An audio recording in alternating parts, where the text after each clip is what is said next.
여러분과 함께하게 해주신 하나님을 찬송합니다. 두 분 다시 만나 뵙게 돼서 반갑습니다. 네. 어떻게 지내셨어요, 한 주간? 하나님의 말씀 따라. 말씀 따라. 하나님 시키는 대로 열심히 해보려고 노력하면서 네. 살았습니다. 감사해요. 네. 세례자님 잘 지내셨어요? 네, 저도 하나님의 은혜 안에서 잘 지냈습니다. 말씀이 주시는 은혜와 감격, 날마다 사신 것 같아요. 얼굴도 뵈니까 네. 얼굴이 너무 좋아지셨어요. 감사합니다. 네.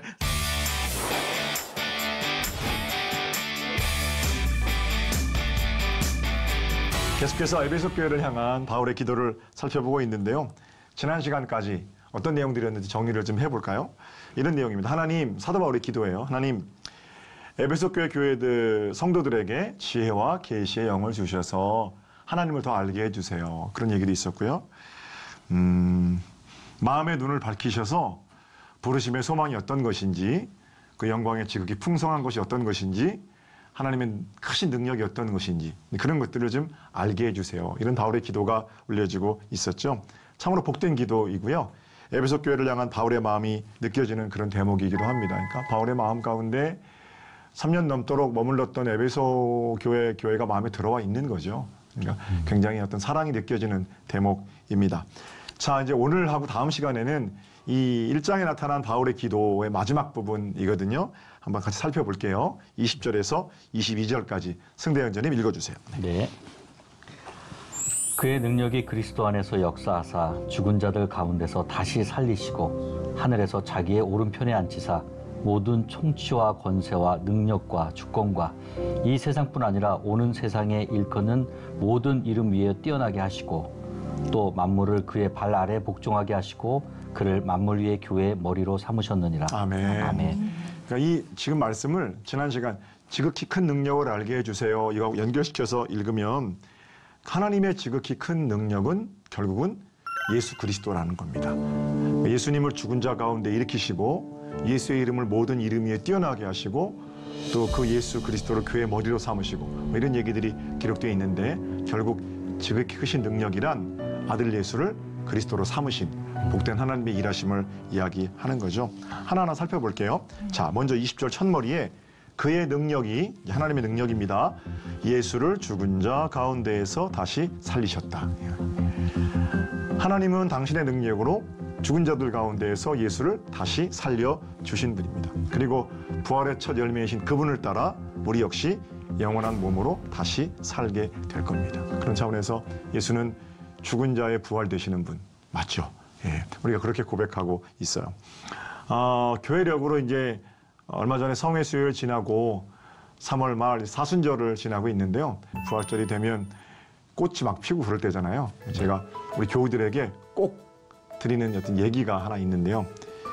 일본의 어떤 스님이 말씀하셨다는데 굉장히 좋은 말씀이에요. 그래서 제가 들려드릴게요. 매년 이맘때면 꽃이 막 피려고 하든지 아니면 망울을 터뜨렸든지 또는 꽃이 막 피었든지 뭐 그런 때 아닙니까? 꽃이 피는 걸 보면 겨우 내내 죽어있던 가지들, 그 가지들에서 신기하게도 봄바람 불면 꽃이 피어 오른단 말이죠. 신기한 거잖아요. 만약에 누군가 조급한 마음에 겨울에 꽃을 보자고 그 죽어있는 가지를 꺾으면 그 안에는 꽃이 없잖아요. 네. 그런데 시간이 되면 때가 되면 바람 불고 꽃이 피는데 그 안에는 꽃이 없었는데 꽃이 핀다 말이죠. 그게 이제 어떤 부활절에 생각해보는 동화 또 이야기인데 물론 얘기는 좀 달라요. 그러니까 그 가지는 완전히 죽은 가지가 아니고 죽은 것처럼 보이는 그런 가지일 뿐이죠.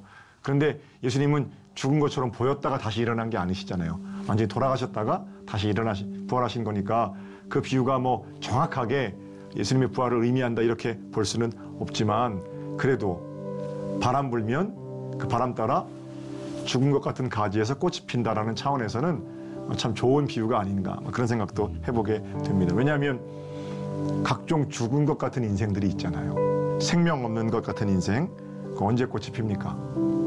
예수 그리스도 생명의 바람이 불면 생명의 바람에 따라 꽃이 피기 때문이죠. 꽃이라는 단어가 그 어원이 곧이라는 데서 나온 단어가 꽃이래요. 곧은 뭐냐면 이렇게 육지가 바다 쪽으로 쭉 튀어나온 곳이 반도잖아요. 네, 반도보다 조금 작은 개념. 그러니까 육지가 바다 쪽으로 돌출된 것, 그게 곧이라고 그럽니다. 그러니까 곧이라는 의미는 돌출이라는 걸 가지고 있는 거죠. 꽃은 그래서 줄기가 돌출되어진 것, 그게 이제 곧이라는 거예요. 근데 그 곧이 꽃이 된단 말이에요. 제가 그 비유를 참 재밌다 이런 생각했어요. 그런데 줄기가 돌출되어진 거는 꽃만 있는 게 아니잖아요. 가시도 예. 돌출된 거잖아요. 그러니까 그냥 모든 곧이 다 꽃이 되는 건 아닌데 곧이 꽃이 되려면 뭔가 또 다른 어떤 기운 또는 바람 이런 것들이 덧입혀져야 되는 게 아닌가 그런 생각을 좀 해보면서 어쨌든 봄바람이 불면 가지에서 꽃이 나오는 것처럼 또 툭툭 불거져 나온 꽃들이 꽃으로 바뀌는 것처럼 부활은 전혀 그렇게 새로운 존재로 우리가 다시 태어나는 거겠죠. 고린도 15장에 사도 바울 부활장인데 거기 이제 이런 얘기가 있어요. 쉽게 말하면 바울이 이렇게 말하는 거예요.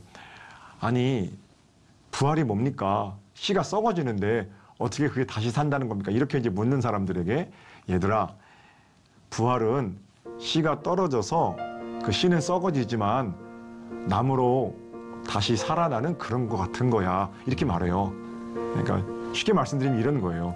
부활은 그와 같으니 육체의 몸으로 심고 나서 육체의 몸으로 다시 소생하고 회생하고 이러는 게 아니라 전혀 다른 새로운 존재로. 씨가 다시 동그란 씨로 회복되는 거 아니잖아요. 씨가 나무가 되는 거잖아요. 부활도 그와 같은 거야. 이렇게 이제 편지하는 대목이 있어요.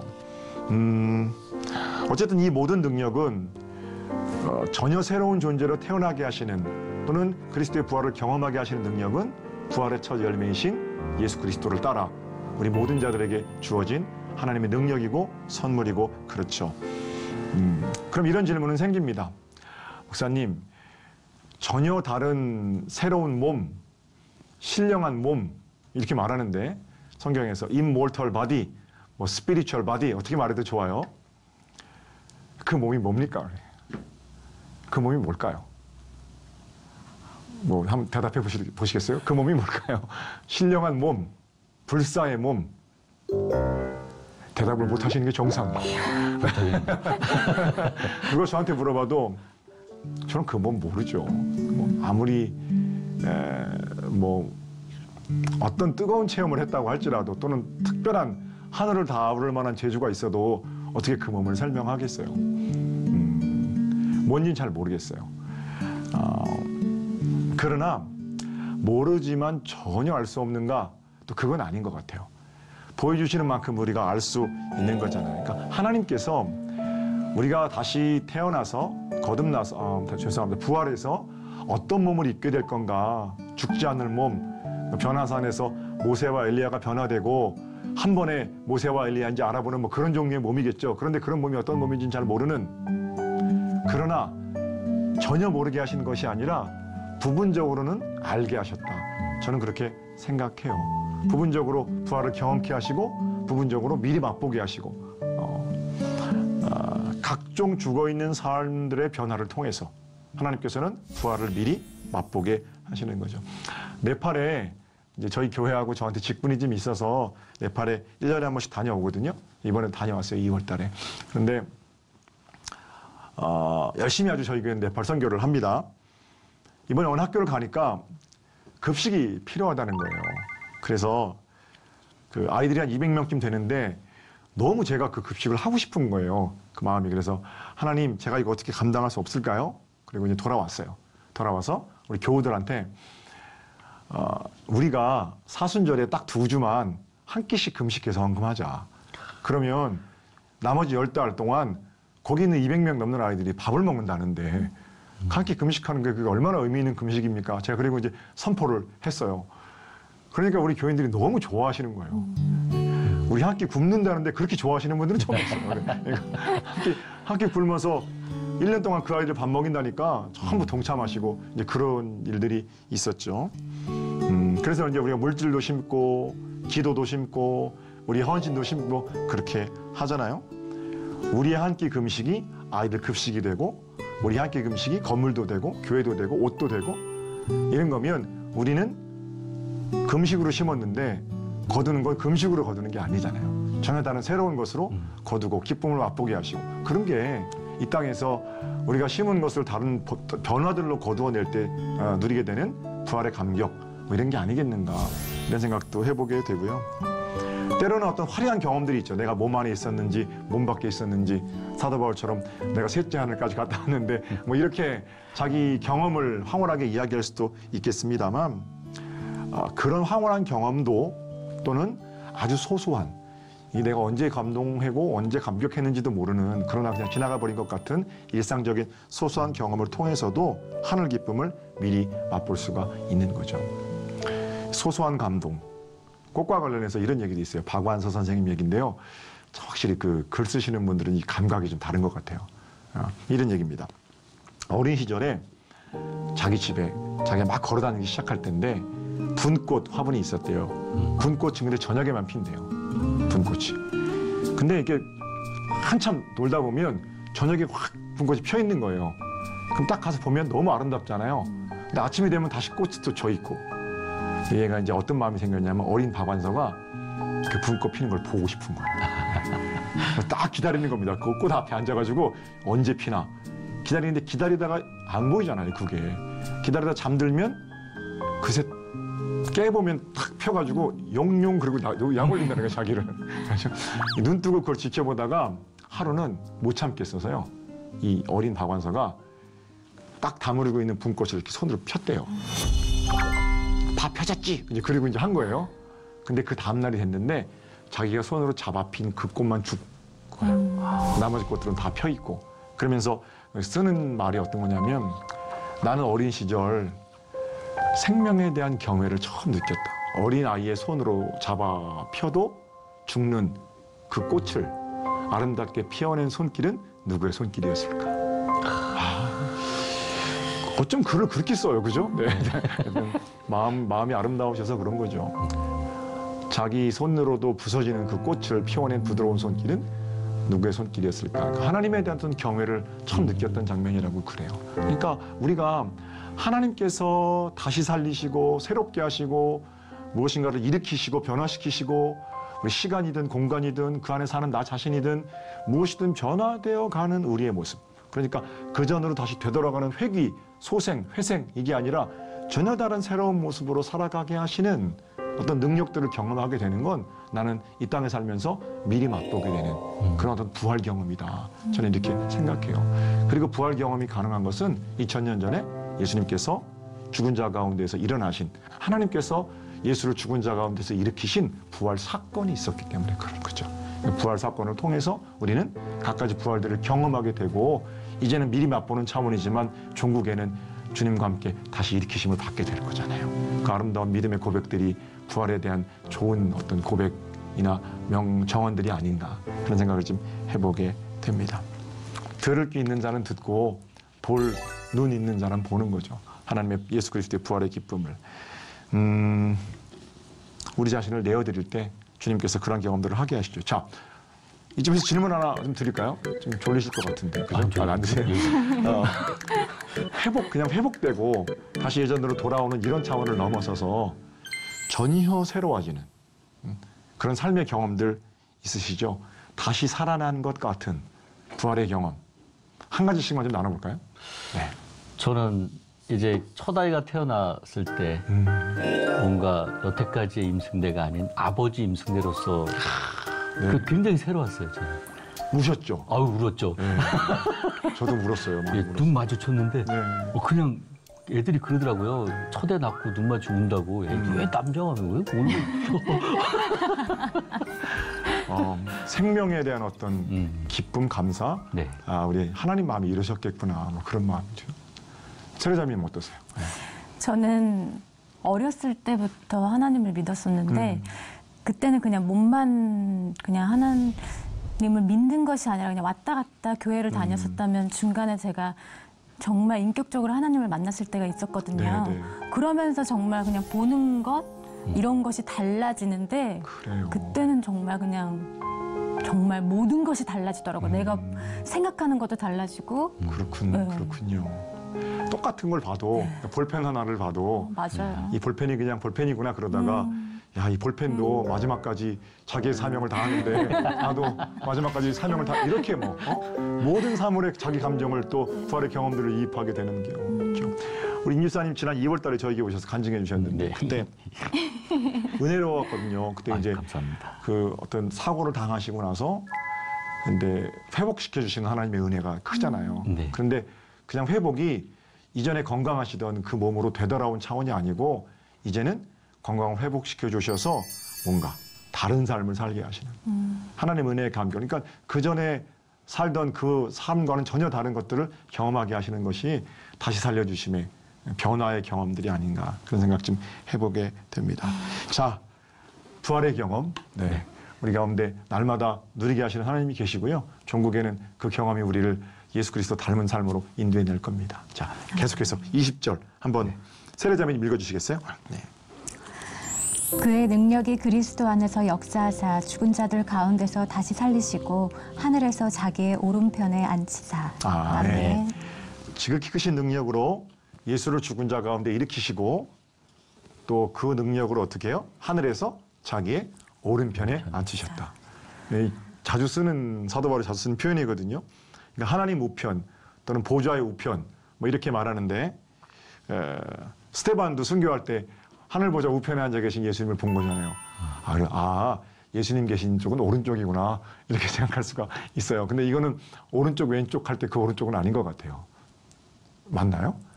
목사님 성경이 그렇게 돼 있는데 왜 쓸데없는 말씀을 하세요? 혹시 이런 생각 하시는 거 아니세요? 우호적인 편에서. 우호적인 편에. 네. 뭐 우파 좌파 뭐 이런 얘기하는 건 절대로 아니겠죠. 하나님의 아들 가장 중요한 자리 또는 구원자 이런 것들을 표현하는 방법이죠. 그분은 오른쪽에만 계신다.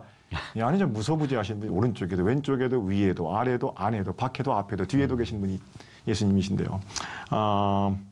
근데 오른쪽이라고 표현하는 거는 핵심 측근이라는 거예요. 하나님의 핵심 측근. 말이 좀 이게 좀 좋은 말인데 좋지가 않네요. 별로. 핵심 측근. 네. 어쨌든 인간 쪽에서 고백이 투영된 거죠. 예수님은 하나님의 오른쪽이시구나. 가장 중요한 분이시구나. 저희 교회에 저희 지역에 이제 국회의원 한 분이 계신데 1년에 몇 번 저희 교회 오세요. 천주교회 교우신데 이제 오셔서 예배드리고 나면 밥을 같이 먹잖아요. 그럼 그 의원님의 보좌관이 있는데 그 보좌관 가장 수석 보좌관이 제 고등학교 동창이에요. 그래서 이제 제가 아주 굉장히 신실한 친구거든요. 그럼 제가 밥 먹다가 물어봐요. 의원님 그 보좌관 그 의원님 오른팔 맞죠? 제가 그래요. 네. 오른팔이 맞다는 거는 든든하게 믿을 만한 보좌관이죠. 그렇게 말하는 거예요. 뭐 제가 뭐 부탁하려고 그런 건 아니고 부탁할 처지도 아니고 어쨌든 그냥 그렇게 확인 좀 하려고 내가 그 친구를 안다 뭐 이런 거죠. 예. 그런데 이제 그 의원님 뭐라고 그러냐면 저한테 목사님 그 보좌관은 제 오른팔이 아니고요. 제 양팔입니다. 그러더라고요. 그만큼 수족같이 그리고 저기 뭐죠? 같은 동료로 이렇게 열심히 일한다는 그런 말씀이시겠죠. 오른팔이든 왼팔이든 양팔이든 그 어떤 팔이냐가 중요한 게 아니라 핵심적인 일들을 같이 감당하는 너무 중요한 사람, 중요한 부분이다 이런 표현이겠죠. 하늘로부터 우리 가운데 오신 하나님의 아들 예수 그리스도 그분은 하나님의 오른팔이세요. 그죠? 오른편에 앉아 계시고 실제로 하나님이시고요. 자, 그 다음에요. 하나님의 오른편에 앉으셨다. 하나님의 능력 예수 그리스도 안에 있다는 말씀이고 21절 어떻게 들어가는지 승대영자님 읽어주세요. 네.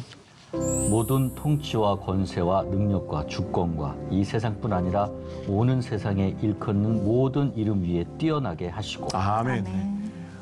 모든 이름 위에 뛰어난 이름. 그죠? 이 찬양도 우리 하나님께서 예수님을 모든 이름 위에 가장 뛰어난 이름 가운데 두셨다. 이렇게 얘기하시고 계시죠. 그러니까 세상에 존재했던 그리고 존재하는 그리고 앞으로 존재할 어떤 이름보다 우리 주님의 이름은 가장 높은 곳에 계시다는 고백입니다. 에베소는 여러 번 말씀드렸습니다만 거대한 상업 도시입니다. 터키에서 관광 수입으로 가장 많이 수입을 올린 데가 이제 아야소피아 성당, 지난 시간에 말씀드렸죠. 성당이고 그 다음이 에페스예요. 2000년이 지났는데 2000년이 지난 지금도 에페스를 통해서 관광 수입이 그만큼 벌어들여진다는 것은 2000년 전은 물론이고 기원전 5세기, 6세기부터 그 에페스가 어떤 도시였는가. 지금도 가보면 그 상업도시 아직도 개발 안 된 곳이 너무너무 많아요. 그러니까 그런 엄청난 황제의 도시라고 일컬어지는 세련됨을 자랑하는 그런 도시에서 이 모든 이름보다, 이름 화려함보다 예수의 이름이 가장 큰 이름이다. 그러니까 어떤 바울의 뭐랄까요, 당당함. 지금 신분은 좀 초라한 것 같지만 어떤 마음의 당당함, 예수님과 함께하는 당당함이 느껴지는 그런 대목인 거죠. 그런 도시 가운데 몇 안 되는 사람들이 모여서 로마 황제가 아니라 예수가 구원자이십니다. 이렇게 말하는데 그게 어떻게 멋지고 아름다운 교회가 아닐 수 있겠어요. 좀 당당해도 괜찮아요. 그죠? 우리 세상에서 믿는 사람들이 그렇게 움츠러들 필요는 없을 것 같아요. 겸손해야 하지만 예수 그리스도의 이름 앞에서는 당당하게. 왜냐하면 그분은 가장 높으신 이름이기 때문에 그렇습니다. 마지막으로 한 가지씩만 더 나눠보죠. 당당하게 주님 때문에 이렇게 일어섰다. 뭐 그런 경험 짧게 한번 나눠보실까요? 그럼 뭐 항상 그렇죠. 너는 뭐가 이렇게 좋아서 항상 이렇게 즐겁게 웃고 있니? 하나님이 항상 함께 계셔. 좋아요. 네. 나는 하나님 백이 있어. 니네 무슨 백이 있는지 모르지만 난 늘 계셔. 그런 당당함? 당당함. 네. 네. 사랑받고 있음이 사실 당당함이에요. 나를 위해 목숨을 내줄 정도로 사랑하시는 분이 계시다는데 내가 왜 움츠러들겠어요. 그죠? 네. 세례자매님 어떤 당당함? 저는 자꾸 움츠러들려고 하는 그런 습성이 있는 것 같거든요. 하지 마. 근데 말씀에 너는 택하신 족속이요 왕 좋아요. 같은 제사장이라고 좋아요. 말씀하셨잖아요. 네. 그 말씀을 자꾸 기억하면서 선포하면서 당당하게 나가려고 합니다. 아멘. 자, 모든 이름 위에 뛰어난 이름 그분이 우리가 따라야 할 모범이시고 우리의 아버지 하나님의 아들이시고 뭐 이렇게 표현하면 불경석 우리 형님이시고 우리 길이 되시고 지금도 나를 사랑한다 말씀해 주시니까 당당하셔도 괜찮아요. 자, 오늘 이제 두 가지 말씀드렸어요. 죽은 자 가운데에서 그분을 일으키신 하나님의 능력이 그분의 부활과 함께 우리를 일으키실 것이고 세상 가운데 각종 변화들을 통해서 부활을 미리 맛보게 하십니다. 그 어떤 것보다 존귀한 예수 그리스도의 이름, 그 이름 앞에 우리가 좀 당당해질 수 있으면 좋겠어요. 한 주간도 주님의 능력 가운데서 부활을 맛보고 가장 높으신 주님의 이름을 높여드리며 최고로 행복한 은혜의 때, 이 봄날 얼마나 좋습니까? 네, 아름다운 봄날을 살아가는 여러분 되시기를 주님의 이름으로 축복합니다. 아멘. 오늘 여기서 인사드리죠. 여러분 안녕히 계세요.